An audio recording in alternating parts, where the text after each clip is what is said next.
So for us, if we're designing the critical K-brace members, for our worked example, we worked out with something like this. So you've got critical for compression, 175 kilonewtons, critical for tension, 68 kilonewtons, with a 5.6 meter lateral bracing.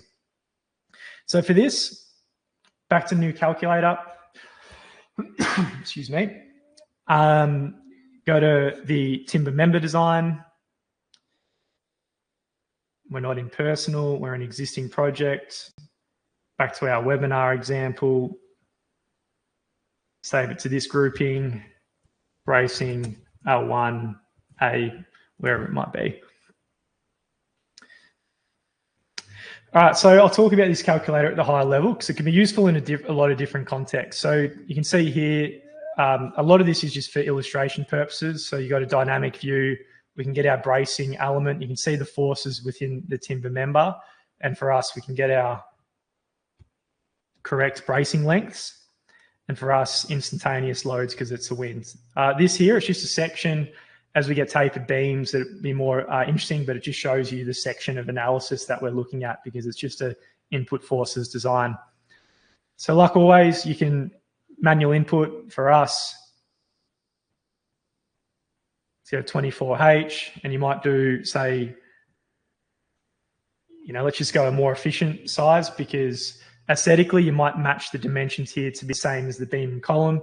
The other disclaimer here is we aren't doing fire design, so fire might govern the design of this as well, and then you'd actually input your post-fire section dimensions potentially. But let's just put a member in that's efficient. So for design action effect, you've got bending, shear force, and axial as options in this calculator. So you can see all the checks here for really quick checking based on all the forces, and it's a very long calculation list. But for us, if you just simply put this is 0, this is 0, and it'll start hiding the irrelevant sections. So for us, 0, 0, 0, 165 kilonewtons compression. For the Eurocode, you got a compression check and a stability check. And then you got your design data as well. So KC service class effective length factor. You can follow the calculations, so your material properties, and again, the design check relevant here.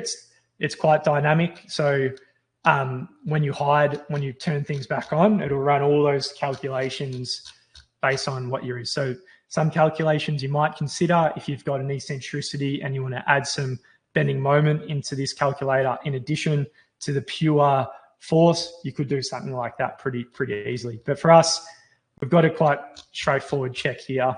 You can see the checks here from a dynamic image point of view and how it's all working.